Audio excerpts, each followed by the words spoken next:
This video contains spoilers for Dead End Paranormal Park. If you want to watch this cartoon on your own accords, then please do so and come back to this video. Otherwise, thank you and enjoy.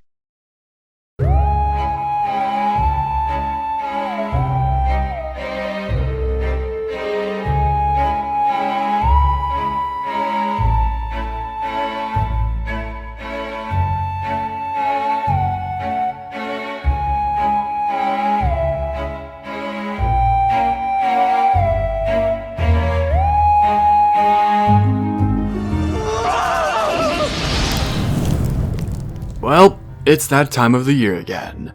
It is a time of fear and terror. A time of spooks and scares and specials and ghouls and ghosts and goblins and creeps and treats and werewolves and vampires and Halloween. Halloween has always been one of my favorite holidays besides Christmas, and one of the hardest things about it is picking whatever Halloween content I should review. Usually I always stumble and make a wrong decision, but for my third Halloween review, let's all take a trip down to Netflix for my first Netflix review of a show this side of the graveyard. A little show that's been gaining traction recently, for better or for worse. Welcome, boys and girls, to Dead End Paranormal Park.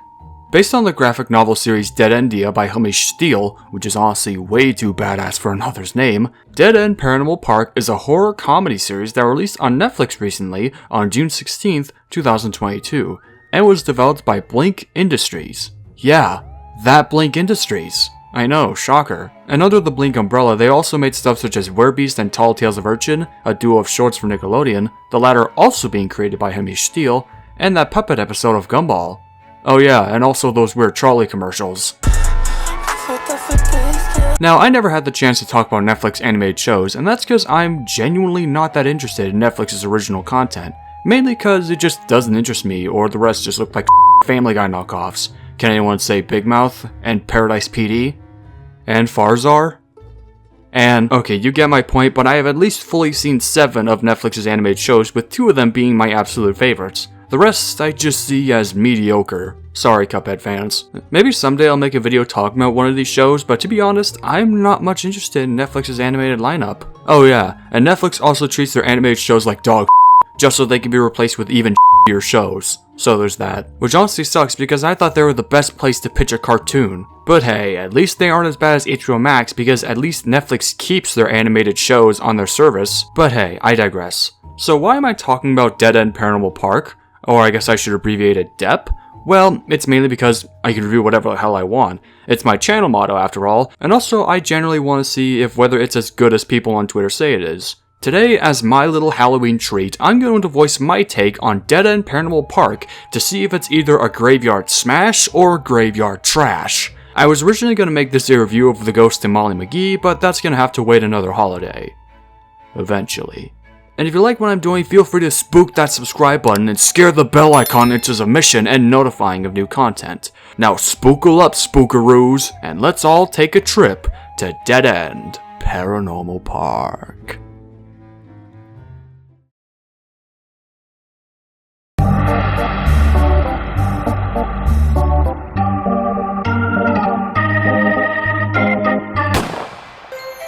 Welcome, ladies and gentlemen. Come with me on a lark to a wonderful place called Dead End Paranormal Park. A realm of fun, a land of mystery with the most terrifying horrors in Halloween history. But before we come in, there's something I almost forgot. I am required to exposit this fairgrounds plot.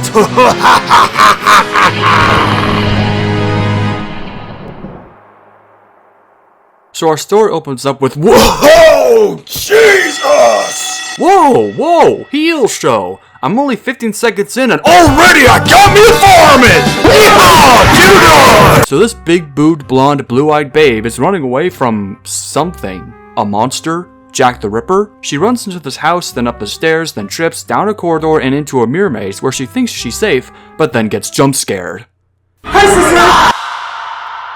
Okay, you know what? That one actually got me. We then cut to title card and meet one of our protagonists, the blue-haired boy, Barney, who literally looks like an SJW. You know that stereotype of an SJW with the colored hair and That's basically what Barney looks like.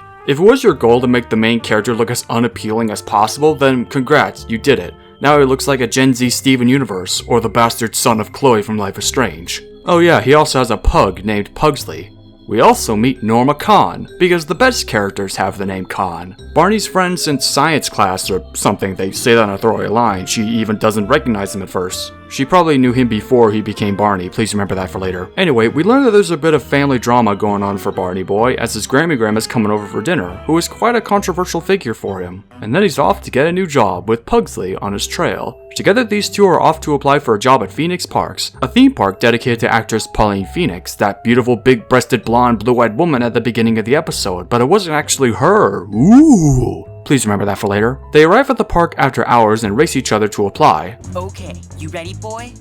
Torpedo!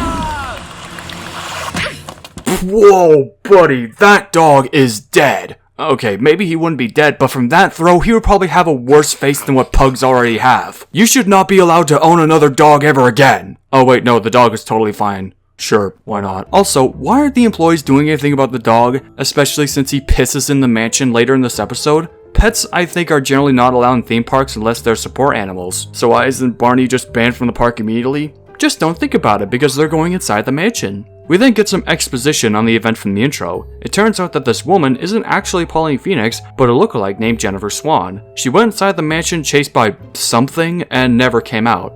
So she's dead, right? Whoa, no, I just said she didn't come out. Oh, that makes perfect sense. Pugsley sniffs around the mansion because he's a pug, and then he sees...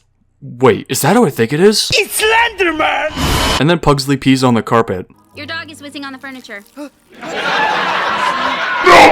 laughing! They talk a little bit about Pauline and the park, and then we meet Courtney, a troublesome imp who's looking for vessels of flesh. She also apparently doesn't know Pauline Phoenix.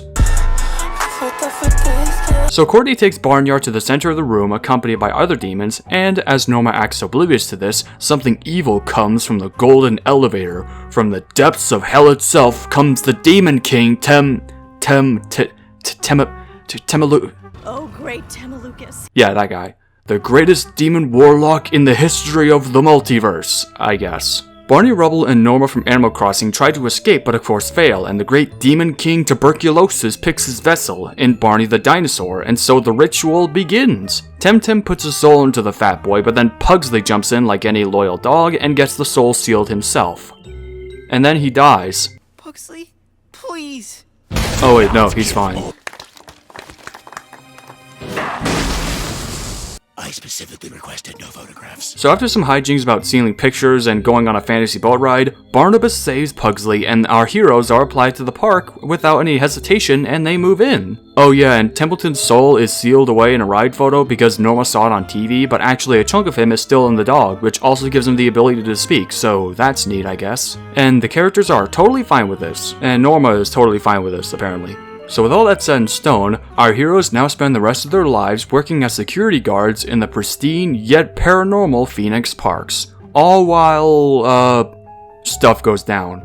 So the best I could really describe Dead End is it's kinda like a poor man's paranormal version of regular show without the charm or wacky scenarios. Some of you might think it's a Gravity Falls knockoff with the mystery but even that fails at being a Gravity Falls knockoff because the mystery doesn't actually get going until episode 6. That's like the last half of the series, so everything else is just pointless bullshit that doesn't develop the story or the mystery. And even when they do hit its peak, the stuff with Jennifer Swan and Pauline, spoilers, she was a ghost the whole time, is dropped in favor of demons invading Earth. The mystery as a result doesn't feel properly developed or coherent. It's kinda like they forgot about it in favor of boring with the characters. You know what they should have done? In my opinion, I think they should have just retooled the show into something better, one that feels more unique and develops its mystery better. Have it be that the park has been closed for several years due to disappearances and paranormal activity, so when our heroes apply, they're hired to clean up the place and rid of it of ghosts and demons, while also building and solving the mystery of Jennifer Swan and Pauline Phoenix, with character development here and there.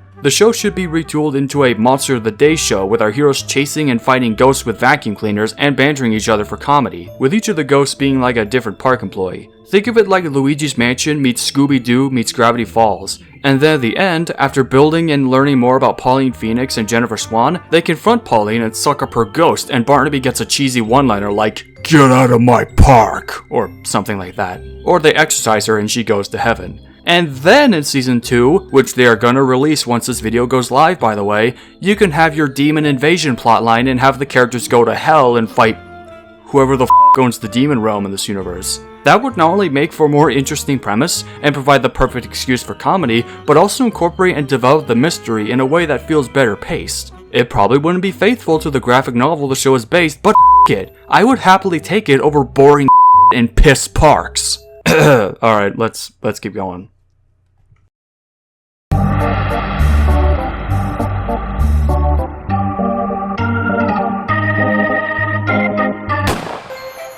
Now that was just an expository bore, but now you may come in, see what's in store.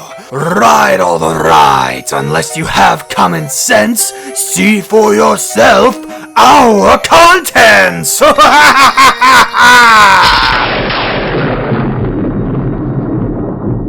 Now, I'm going to be blunt here.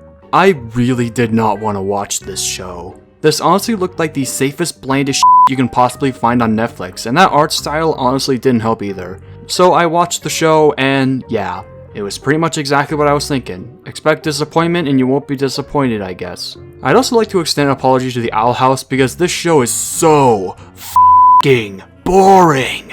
It might just be one of the most boring shows I've ever seen on this channel, more so than Owl House in fact. Okay, well, it's not the worst animated show I've seen in my life, but it's also really nothing special.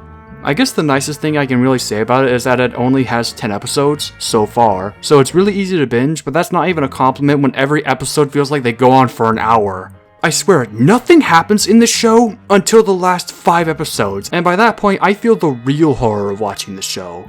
The fear of boredom.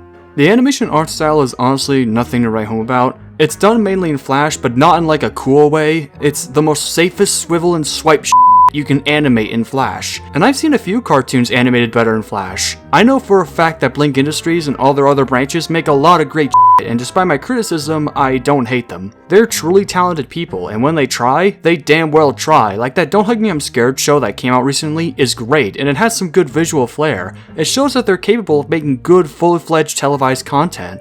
But I'm not seeing that flair with Dead End. The animation in Dead End just feels cheap. The backgrounds, while they don't look terrible, are basic and all that special. The faces are stiff and unexpressive, and the art style honestly just looks really bland and generic. It reminds me a lot of those Family Guy knockoffs that adult animation has been churning out recently, but for kids. It's not that ugly, but the nicest word I can even use is unappealing. At least it looks better than all the Family Guy knockoffs. The character designs don't really look that interesting. Other than Barney being wokeified Steven Universe and Tem the Tatman's armored suit, much of the characters look like they were modeled off of Muppets, especially with their blunt noses. Maybe it was intentional given the studio's previous work, and it could work if you try, see So Belson from Clarence, but the show doesn't, and so the characters look unappealing to look at, and the more I do, it kinda makes me feel angry. Like there's this feeling of corporate soullessness that I feel from watching this. It's like if Blink was forced to not use their better animation techniques, or they chose this because it was cheap as hell. Either way, when compared to other Netflix cartoons, okay, that's just cheating. This one just bleeds into the background and it doesn't stick out much. Like when I see this next to something like Hilda, you can already guess which show I'm gonna watch based on the art style alone. I'm not asking for everybody in this show to look like a Darksiders character in terms of design, I'm asking for at least a more visually appealing look. The graphic novel the show is based didn't look good either, but looking at a few art pieces, at least it felt like it had soul. At least it looked more appealing. Also, I want to point out that the show does a sort of Spider-Verse effect where the background gets blurry. It's not really all that distracting, but I just wanted to point it out. Also, on the subject of music, there's this one background track that sounds eerily similar to the Cliff Farm theme from Banjo-Kazooie Grunty's Revenge. Take a listen. Please say cheese. Next. Say cheese. Next. Thank you.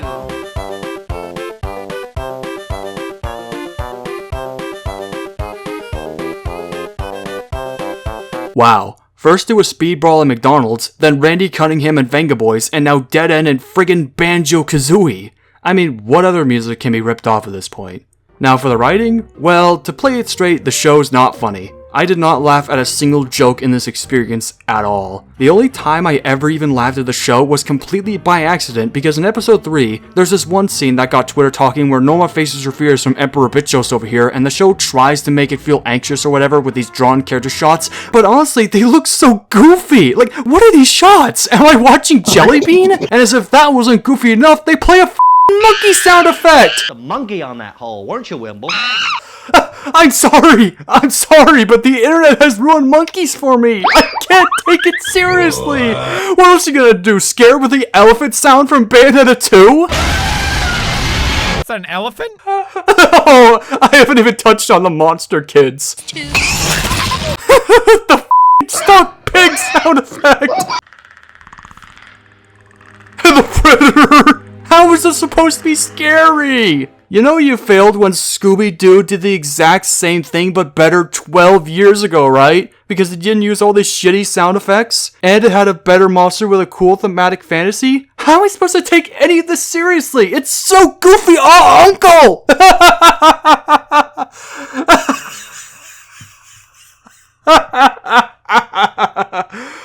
Oh my god.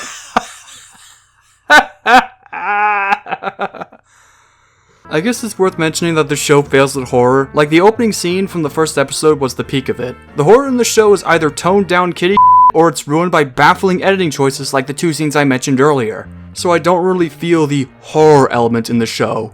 Or maybe the real horror was being bored out of my mind. Like I alluded to, Scooby-Doo Mystery Inc. does a better job at kids' horror. Trust me, I wish I was watching Mystery Inc. right now. And when the show attempts at humor, it fails because it's flat or it's sometimes placed in the wrong time. It makes the tone feel kinda wonky. Like, there's this one scene in the very second episode where Barnabas Jones comes out as trans, and that's his big reveal, by the way. And here's proof.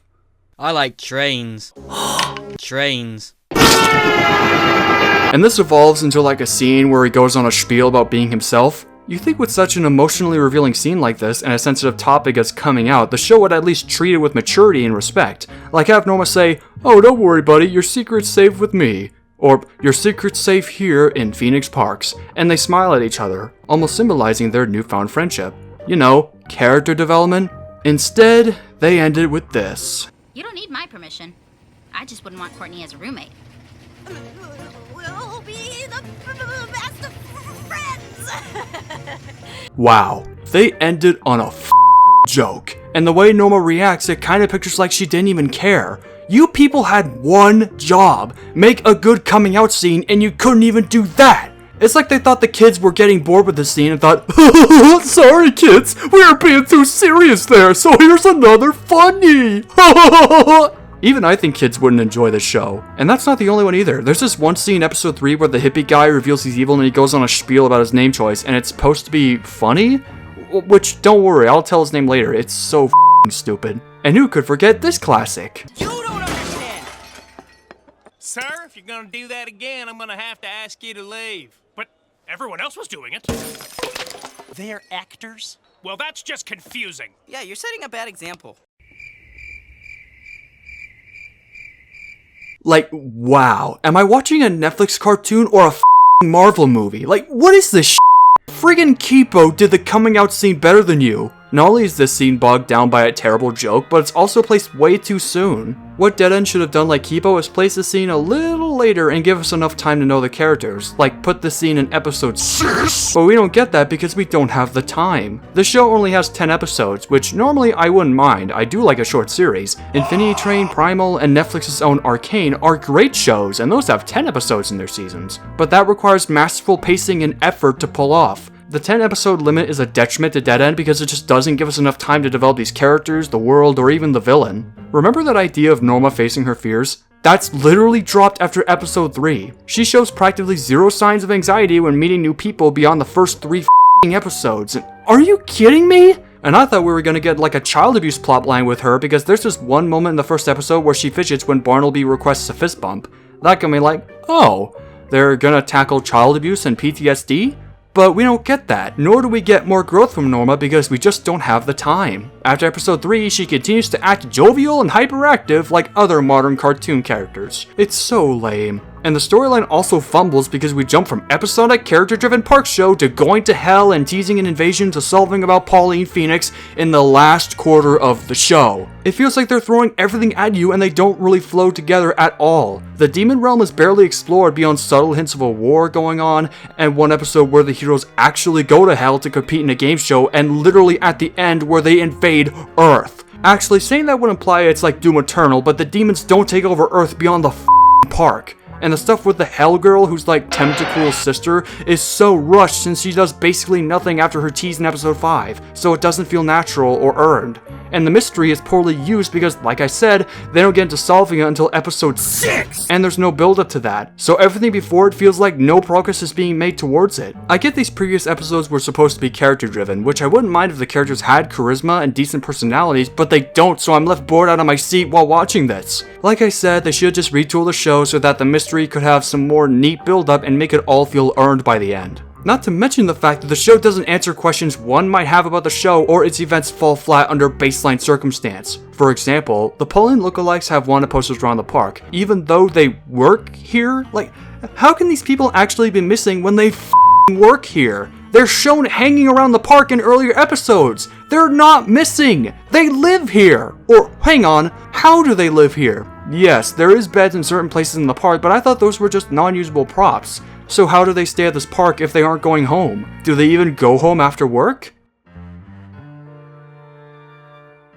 And here's an important one. When Pauline died, she possessed her stunt double, Barbara. It's Barbara. And apparently has been doing it ever since. So, riddle me this. How in the name of Samael did she get this superpower? It's implied she installed that golden elevator to hell near the end, but again, how? How did she get into contact with hell? Did she sell one of her heart containers to Satan? I don't know, and neither does the show because we don't have enough time to answer that. We gotta show like team building exercises and the night hag or else people will get bored. They can't even do the villain's origin or explain her power for fuck's sake. I think Netflix should have gave these people more episodes. I'd say like 16, so that way they can better wrangle the mystery and character development into a coherent mesh. This all just doesn't work. It doesn't flow naturally and it just feels incoherent. But hey, do the characters make up for the show? No, not really. A lot of these characters, except for, I guess, Barney and Courtney, are really one-dimensional and bland. So much so that they make the side characters of, say, the Owl House look three-dimensional by comparison. Most of these characters either have no personality or only have one discernible trait I can even think of, like the gay love interest. They're so bland that I would have more fun staring at a lobotomy done by chimps. Barney is the signature big balloon boy. Big balloon boy. He is also, in fact, trans, because it's a modern cartoon. We got to have an LGBT character or else we don't have an audience. That's kind of like his whole shtick throughout the show and the reason why he came to this park in the first place. He's scared of the fact that his family might not accept him, especially after a fateful dinner with his Grammy-gram, even though his mom says they support him in a later episode. I could describe you his personality, but to be honest, I don't remember him having one. He's so bland and uncharismatic and has almost no chemistry with Norma that I honestly just can't be bothered to care about him. I think it would have been neat if Barney was like the straight man, the average Joe kind of guy with a cynical personality and chemistry with Norma reminiscent of Charlie and Pim from Smiling Friends. Have him be like this regular guy that doesn't believe in the paranormal at first, and when he shows up in the park and sees Kamala Harris, he's convinced that he's a CGI projection and that this is all just a premeditated welcome ceremony. Him with that personality would honestly kind of work and be a decent way for the show to do comedy. You can write funny things if you want to, like, no you can't. He's overall just really uninteresting and about as entertaining as a plank of wood. I just can't be bothered to care because he's so boring. And his design sucks. Need I say more? You couldn't make him look less like the average Twitter user? Seriously? Norma is the hyperactive girl character that cartoons have been churning out recently. She also has like a crowd phobia or anxiety where she has a panic attack in front of people, which is the subject of the episode Trust Me, and never again. I'm serious, her anxiety is immediately banished after this episode. She's also like a huge fan of Pauline Phoenix, and she has autism. And as a guy with autism myself, I just really don't give a shit. Mainly because she sometimes acts oblivious to certain situations, almost like she's not even paying attention, like at the trans reveal scene. She's not awful, but she's just kinda there. I just don't really care about her. Pugsley is the magical talking dog. He reminds me a lot of Frank the Pug from Men in Black, except he deals with magic, he's less funny, and he isn't used as a plot device, and he has about as much personality as a jack-o'-lantern left out after Halloween. Seriously, Frank the Pug is more entertaining than him for God's sake. Plus, he does not have that iconic voice. Courtney the Imp is probably my favorite character in the show, and the closest I can think of that has an actual personality. She's cynical, sadistic, and laid back. She's a troublesome imp who was bound to live in the park by angels, somehow, and so she made a deal with the Demon Lord Tentacruel to get her free and take her home to the demon realm, while also showing some signs of homesickness. That's actually decent, and it gives a sort of heart to her. She'll do basically anything to get back home no matter what vile things she has to do, and when she does go back to hell, she feels a lot more alone since everybody there is an asshole and decides she wants to stay in the Earth realm, where she does feel belonged. I'd even go as far as to say she's the best part of the entire show. She has an actual personality, and she has enough depth to her to make her stand out as a person. It's not a lot, but it's something. Congratulations, Netflix! I still hate you for canceling Midnight Gospel and the Bone adaptation, you know, a series of graphic novels I liked when I was young, and allowing all these other pieces of to happen, but hey, you made the best character in your dull, boring piece of series! You greedy, out of touch, dick-sucking, making mother. There's also other characters like Logs, Barney's gay love interest. And that's about it. Yes, and you a lesbian girl, me too. No development, no growth, and bereft of personality, and no, being gay or any other sexuality is not a personality trait. Shut the fuck up. There's even a song in one of the final episodes that's all about how Barney wants to fuck him, but it's not earned because there's almost no development at least at this moment other than like that one shitty episode where they wait in line for a love ride. Just one episode where Barney, Onyx, and Logan wait in line, and at the end, Barnett just pussies out. Logs is such a bland character that it almost feels insulting, though maybe I'm not the kind of guy to say that. And it's not the show's fault. LGBT stuff is a modern trend in entertainment, it's just that the ones I come across end up being poorly written or shoehorned in for the sake of gaining viewers. This is what I call the Garnet effect. Anyway, back to Logs, it feels more like he's an object rather than an actual character. Just a marketing gimmick to attract viewers. How do you up your gay love interest? That's like the most important thing to iron out when you want to grab an audience. You know it's bad when Amity Blight is a better gay love interest, right? Because she's an actual f***ing character? Also, might I ask, who the f*** wears short shorts to work? I've never seen a guy wear those in public, let alone doing their job at a theme park. They might wear them when they're working out, but why is he wearing them at his job? Doesn't that feel embarrassing? What if it gets too cold? Is there like a company dress code or something? Is it literally so the audience knows he's gay? Who wears short shorts? I wear short shorts! Let me see, there's also this blonde worker, the Arab worker who's like Norma's friend. You can tell she's Middle Eastern because she has the cloth thing around her head. I don't remember her name. I don't remember anyone else's names. Oh, actually, I know this guy's name. This Emperor Bellos looking ass guy is a hippie, and his name is Harmony. But not like music harmony or good harmony, no. He's called Harmony because he's actually a goo monster. And it's supposed to be a play on harm many, as in harm many people by making them live their worst fears with a magic skull that looks like a leftover from the Steven Universe pilot. That is real, by the way. I'm not lying. That's actually what is said in the show. This cartoon is so well f***ing written. Oh, Barn has a little brother, and guess what his name is? It's Patrick. Well, at least it's a better name than Barney. Like, who names their kid that, honestly? This demon game show host, I think his name is Hawks or some he also actually kills Barney. This! No!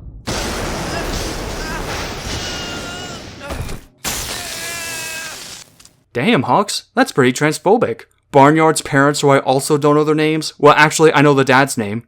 It's Saul. There's this night hag that shows up in episode 4 that, again, is like Que Horrifico from Scooby-Doo Mystery Inc., except she makes the kids into insomniacs by sucking out their sleep like a vampire, and is taken away by her sister, the day hag, in the end, and that was honestly my favorite part of that episode. It's kinda cute. There's these two random black lesbians that show up because social Brownlee points. Grammy Graham shows up in a flashback and does a Despicable Me 2 reference. Oh, here's an idea. In season 2, Bart Toast should confront Grammy Graham and kick her ass into hell, like Punisher did to Manucci. That would be so f***ing cold and honestly a little funny. Like if that did happen, I would actually chuckle. And also Pauline Phoenix, the big bad of the season. Actually, big bad would imply she would have more focus in earlier episodes, but she doesn't. The big name actress who tragically died filming a life insurance commercial and put her soul into her stunt double. She also talks in like a male voice, which is already bringing me flashbacks to Miss Piggy, Linda Belcher, that gross blonde chick from Big Mouth, and Emerald from Steven Universe. But unlike Emerald, who is a wasted piece of shit, villain with no character, Pauline Phoenix at least has the better screen time. So her goal is that she needs a new body to maintain her youth and continue her stardom, which is okay, but why don't you just repossess Jennifer Swan? She looks like the perfect lookalike. Jennifer isn't going anywhere. Or do you just want something better? Like, what is the reasoning behind this? Just repossess Jennifer. Like, I think a decent excuse for this should be that every time Pauline possesses a lookalike, they rot and decay over time like a corpse, so every year or so she hosts these auditions to find a new body. It would make more sense, and a better excuse for her to possess people and maintain her youth, and when our heroes search for the missing impersonators, they find only their skeletons in full costume in a room full of other dead, rotting impersonators, which would honestly be a little scary and paint Pauline as a legitimate villain. And by the end, she gets her comeuppance by being dragged into hell by the souls of the impersonators she's possessed over the years, which would have made for a way better ending, honestly.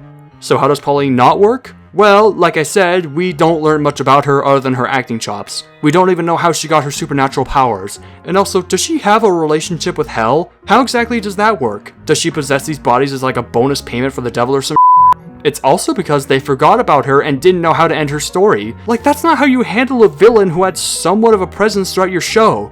You don't just let her off as if nothing happened. Why go through all this only to have her go in such a half-assed manner? Like, what the hell? There's also this green demon chick. She's a rushed and terrible villain and shows up to take over Earth briefly to end T Season 2. She also off to hell. Temple has barely a character. He's sorta built up as wanting to come out of the dog, and by the end, he gets out of the dog's body and also off. Will you people stop off? Why can't you let these baddies go out in glory? Just do something good with them for sake. Jeez. As for the voice acting, there's nothing much for me to say about it. I don't recognize a single voice actor involved in this production, except the guy that voices Barney was in Spider-Man Far From Home, but I don't know who he played in that movie, nor am I even gonna bother looking it up. Maybe it's a good thing I don't recognize the cast, since sometimes I do get tired of hearing the same voices over and over again.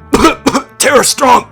For what these people give, it's passable. It's nothing special, but nothing awful either. It's just really average. And that's really all I can say about Dead End Paranormal Park. Like, if you enjoy the show, that's totally fine, but I just can't get into it. The characters are really bland and one-dimensional, the story is fumbled and poorly paced, the animation is unappealing, it fails at being scary, and most of all, it's so f***ing boring! Why do I pick the worst things to make a Halloween video on? I should have done a Mr. Ink video instead. By the way, check that one out. It's a palate cleanser I watch after witnessing this abortion.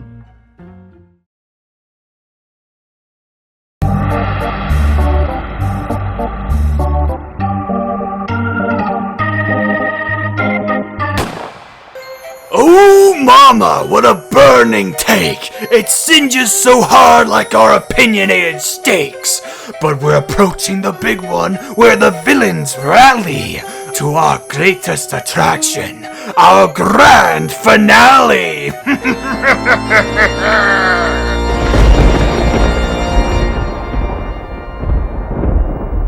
So at one point in the show, Barnsteel, Dawn, and friends decide to wait in line for the new Tunnel of Love ride, which Logs, the fat boy's great love interest, just so happens to be in, and wacky body swap hijinks ensue, and it's so boring and I just want to die. I'm sorry, but Owl House did the better job with the body swap episode. Trust me, I wish I was watching Owl House right now. While in line, Barnster Stockman also meets these two black lesbians.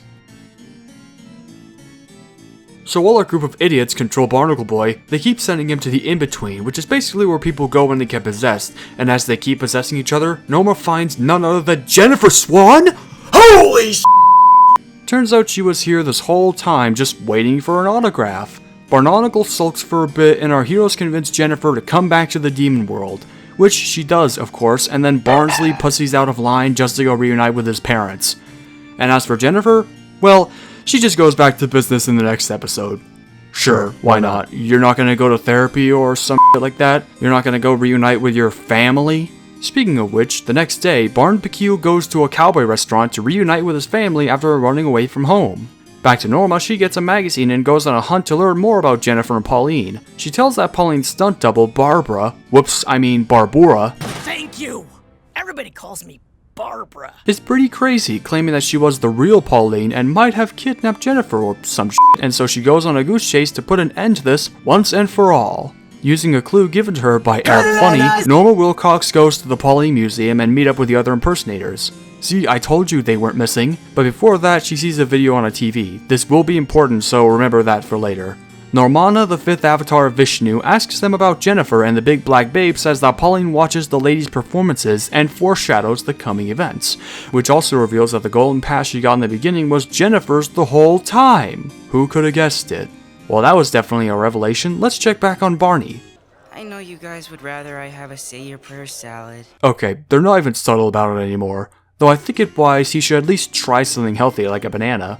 With a girth like that and a name like Gutman, I'm not even kidding, that's his last name. Who came up with these names, for God's sake? Who knows where he might end up in the end. Diabetes.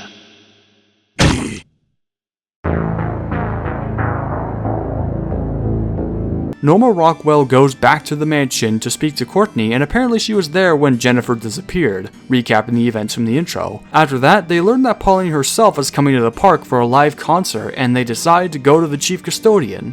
Anyway, back to Barnes Crank. Oh, you have it. No, you. No, you have it. Please, I insist. Just take the lousy nacho, Barney. Saul! I should be more upfront about what I need. That's Look, to lunch. you say I can have the nachos, but then I get the nachos, and you start talking about how you wished I got the broccoli. We gave you nachos, and the mozzarella dips, and the cheese fries. We've let you have everything you want. You could be a little more thankful. Am I supposed to thank you for everything? Well, why are you being an asshole to your parents? Sure, they didn't stand up to your transphobic Grammy, but they're letting you get whatever you want to order. They support you. Did you also tell your parents you were trans as well? I don't know, but why are you stirring an argument with them over food? Especially when you've been away from them for what seems like a few days. Stop being an asshole to your homesick parents! Just ask the waiter for more food! He's right there! Can you guys all cool it? We can order more nachos. Look at that! Even your brother totally gets it. Just say thank you for the food, you Neanderthal! Oh my god, please take me away from this. Oh, thank you.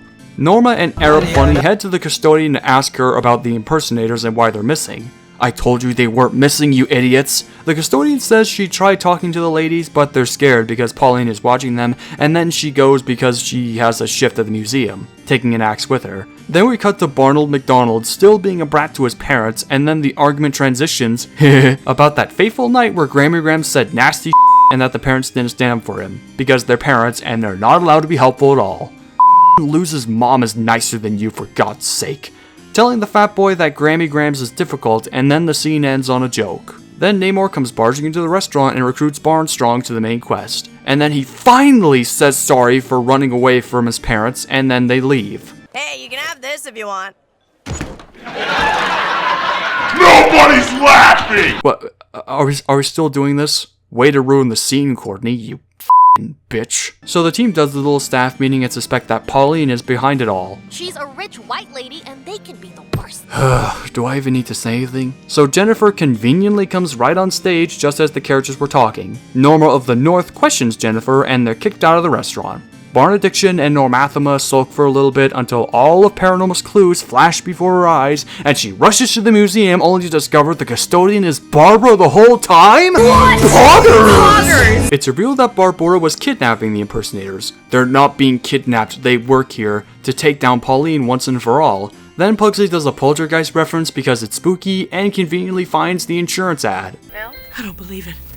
After all these years of searching, finally everyone can see the truth. Wait, you've been looking for this for years and only now you checked the one place with a VHS player when there are probably other places that have a VHS player? You checked all over the park and you didn't even check the museum once? What is even going on anymore? Are you stupid? You know what would have been neat? Barbara should have just been in the show since the very beginning as a side or minor character. Have her be in the previous episodes doing activities with the characters or acting suspicious, like going behind a door in the mansion, and she would speak in an accent to hide herself, like a Scottish accent or some shit, which would rightfully transition into the reveal of her being Barbara the whole time. It would be painfully obvious, but it would at least be neat that she was in the background instead of just throwing her in literally one of the last few episodes. You can try setting up clues if you want to. No, you can't. Or the show should have just been all about Barbara. With a personality like that, she would have been this world's version of the Doomslayer fighting her way through hell to get to Pauline.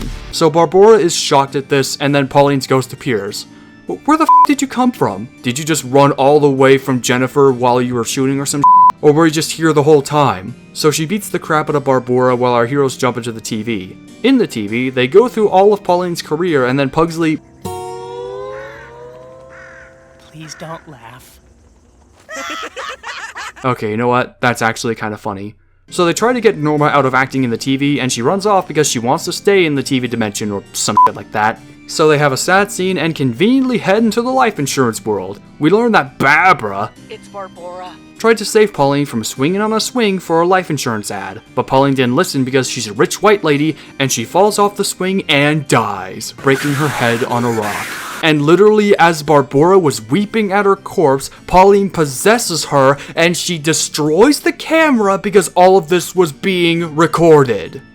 Okay, first of all, why was the cameraman recording all of this when it wasn't his time? Is it because he knew someone would find this and use it against Pauline? Or was it just in case some drama newspaper revealed the shocking truth? Or did he read the script ahead of time and record this drama so that the heroes would find it? Second, if Pauline's body gets dissolved because her soul left it, and if she jumps from body to body on a semi-regular basis, why isn't the same thing applied to the other bodies? Like, are there any rules here? Because if that did happen, that means Jennifer should be dead after being freed from the in-between, since her body would be Thanos into dust and kicking out Pauline's soul. So should Barbora. And don't even get me started on the body swap shenanigans from episode 6. Third, and more importantly, how in the man-crab did this footage get transferred into a VHS tape? Especially when it's implied that Pauline destroyed the camera, thus destroying the footage! Well, the camera would have already been destroyed, breaking into 1,000 pieces falling from that height. Well, the way this goes down, A, the cameraman came all the way down to grab his camera, fixed it, and transfer that footage onto a VHS tape, which would already be impossible considering the recording tape in the camera would be damaged, or B, Pauline just damaged the camera a little to make it shut off. Which, like, why didn't you press the record button to make it stop recording? Do you know how cameras work? Finally, even if we just assume the footage survived all of this and was put on a tape, how and why was this footage placed in a conspicuous location in a theme park? Does the cameraman even work here? The most rational choice to do with this footage would be to either put it in Pauline's archives or give it to her family. That way nobody would see it. Such is the case with any celebrity that died on camera. You might be thinking this is all just a bunch of nitpicks, but need I remind you that this story is dependent on our heroes finding the tape just to uncover the mystery of Pauline and Jennifer. This entire series of events would just never happen. Barbara wouldn't find the tape, or the tape wouldn't even exist at all. But this just happened so that the plot can function. Who came up with this? Okay, so our hero's taking the fact that Pauline was possessing people the whole time, and now Pauline is looking for a new victim. Courtney comes in and acts like an asshole because that's what she does, while Normonster is crying that Pauline was the big asshole the whole time. And Courtney's kicked out of the friends group because, you know why, and then the heroes are banned from the park. For life. Back at the mansion, Pauline shows up and makes a deal with Courtney, and I don't feel any tension, and that's due to the fact that these last episodes are slow as hell, so there's no sense of urgency or stakes. Anyway, Pauline states that she will send Courtney back home if she helps Pauline and seal her soul in a new body with the same ritual from the first episode. Wait, why do they need to seal a new body when she can just possess someone without the ritual? You don't need to do this, just repossess Jennifer! Our heroes sneak into the park and Pugsley casts a new spell that... Is this a... Oh no. Oh god, no! Oh god, no! No! Who did it? Who did it? Who thought it was a good idea to make this a musical episode? So surprise! Pugsley's spell was a musical spell, and every single song in this episode, except I guess Courtney's, that one sounds decent, sounds like complete and utter because they're all terribly auto-tuned, have poorly written lyrics, and the singing voices sound quieter compared to the background tune. I don't know if I can play any of the songs because of copyright reasons, but go listen to them and you'll see what I mean. What sadistic-minded Netflix thought this was a good idea? Who wrote this piece of shit? Oh yeah, that's right, it's you. Normal Khan takes Pauline's visage and sings a song about being a Frankenstein and instantly gets chosen. Barnpakar So Crunchy goes into the mansion to convince Courtney and gets caught and thrown in jail. Pugsley can't use his magic because he keeps throwing out the demon Temperance. Barnes & Noble then sings a song about how much he loves logs and there's a fantasy sequence, and also he's Jewish because he has a yarmulke, complete with the Star of David. So that way the audience is well aware that he's both trans, gay, and Jewish. So he confesses his love to Logs, he opens the door, and Pauline is gonna get her new body in front of a live studio audience. Banjo-Kazooie goes under the stage and convinces Courtney that Pauline is evil, and she revolts and she prepares to strike. Timmy the Tiger takes control of Pugsley and sings a jazzy song about taking control of Pugsley that sounds like a ripoff of Friend Like Me from Aladdin. Then literally while this is happening, the demon girl that was teased in episode 5 comes right out of the elevator in the mansion with a full demon army ready to take over Earth. I don't remember her name, so we'll just call her Succubus. Courtney also sings, and Succubus reveals that those golden bracers that bind Courtney to this place were put there by angels, and Courtney doesn't even remember that. Seriously? You don't remember angels putting those bracers on you? Succubus takes off the bracers and frees Courtney, and Succubus turns all the humans to stone and begins her invasion. I would call an invasion if they went somewhere outside the park, but they don't. Why aren't you attacking the other human settlements? Why don't you attack the White House? The demons in Doom Eternal are smarter than you. If Satan saw this, he would be furious. Okay, Barney Loxodon and Normaticus sing one last song, and so does Courtney as she goes home, and this nightmare of an episode finally ends. So in the next episode, Barnzai and Norma head back to the mansion where everyone else is hiding, and also Pauline is there because the show has officially lost its marbles, while Pugsley and Tematoma have like a chat with Succubus. Goes down, Patrick gets kidnapped, Temptress takes over, Courtney is sad, and the park employees go outside to save the day, and alright, let's get this over with. I want to go trick-or-treating already.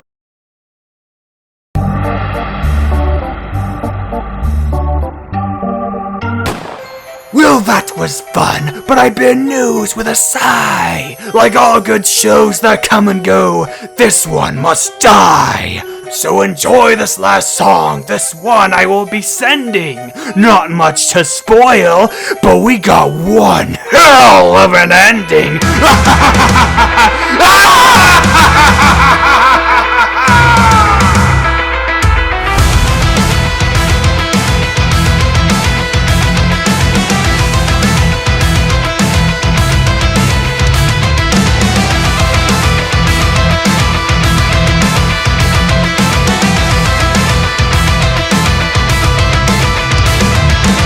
Our great team, led by the Normuth Man, comes with a battle plan to defeat the demons and save the Earth. Pauline stays behind to sulk and junk, and our heroes leave the door to kick some demon ass! Yeah! Let's get this party started! When I said we should hang out more, this isn't what I had in mind. Really? Oh yeah, fair enough. This is exactly what I had in mind. Wow.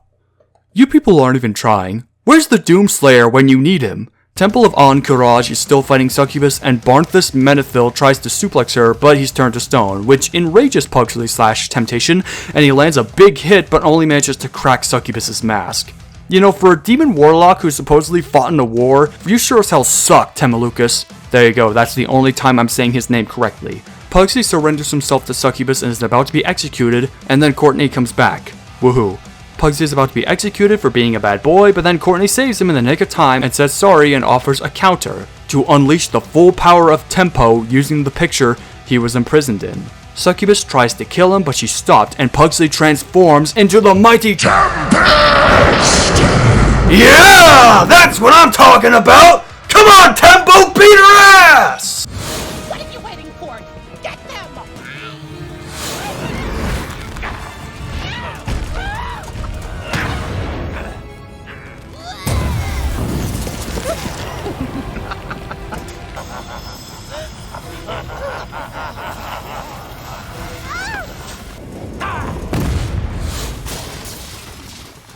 Wow, that sure was a fight, brought to you by our good friends at Netflix. Blink, I like you, but you can do better than this.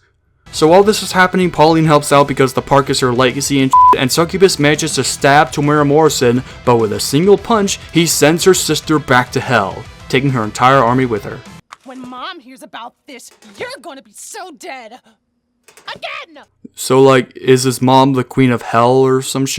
So she f***s off because she's obviously coming back, but that's not all because Timber is on a rampage. Oh no! What will we do? Courtney talks down the greatest demon warlock Temalugi, telling him about the wonders his One Piece experienced in Pugsley's body, and this makes him sad. He lets go of Pugsley and transforms into a Redditor. He says he'll try patching things out with Succubus, and he f***s off back to hell. So much for the greatest demon warlock in the history of the multiverse. But hey, he'll probably be back in season 2 as fat f***ing Thor. Also, Pugsley can still talk even without the Temulator in his body. So everyone's brought back to life, there's hints at homosexuality, Barney, Maine, and Logan the X-Man kiss because it's a modern cartoon. You got to have that gay kiss in order to reassure the audience that you have gay characters. Barnstars has a word with his parents, the heroes live happily ever after, and Pauline Phoenix f***s off and— Will you villains stop f***ing off? Stop wasting your villains like this! Use them properly! Kill them already! So Pauline vows revenge and is poofed by Russian Conehead over here, who teases the coming of heaven and the elevator dings, and just like that, the end.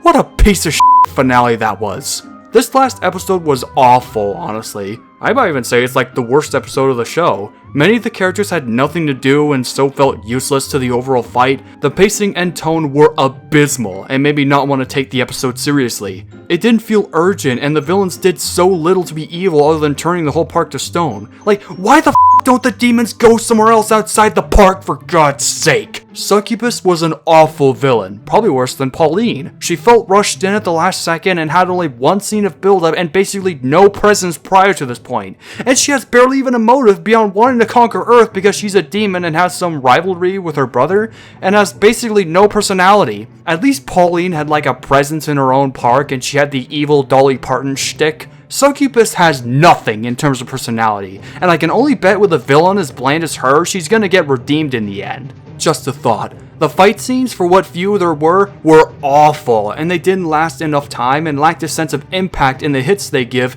and how could you waste Temulunchion like this? For a character that had some build-up and is said to be the most powerful demon yet, who fought in a war and led countless armies, you really f***ed him hard with this episode. F*** you, Netflix. I wanted to see him tear his sister to shreds and massacre her whole demon army like it's the goddamn ape fight scene in Primal! Or he could summon his own army of demons to fight against his sister. How about the mascots, Or, here's a thought, just retool the entire finale to have Pauline still be the big bad, have the heroes reunite and come up with a plan which can involve the characters needing to do a banishment ritual, and Pugsley summoning the great and powerful temporal ludicrousy to engage in an epic kaiju fight with Pauline! And he could go pow and bam and bonk and boom, boom, boom, and he could pull out chains from hell to choke her soul, and the heroes banish her to the pits of Tartarus where she belongs. There you go. If you're gonna waste your villain, then at least do it in a way that feels better. Give me something good to look at, you piece of shit show! So there you go. That's my take on the ending. Okay. Let's just get to the consensus already. I'm done.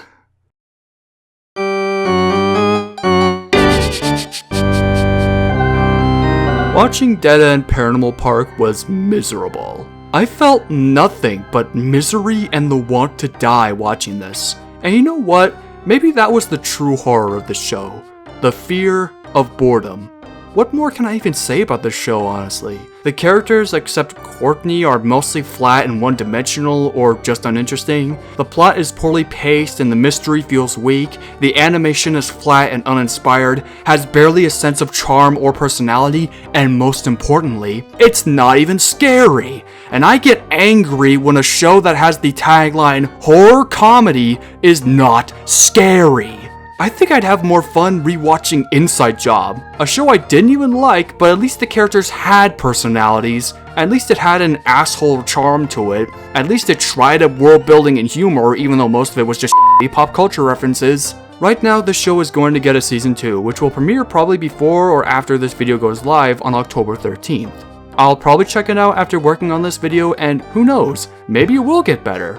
Maybe we'll actually do some epic fight scene that they're saving up for the finale. Maybe we'll develop Logan 30acre into an actual character instead of a toy. Maybe it will flesh out the world better. And maybe it will or won't redeem Succubus. I do know that Barntender becomes a professional wrestler in season 2 because that's a thing he does in the graphic novels and is referenced here. But hey, I don't want to get my hopes up too high.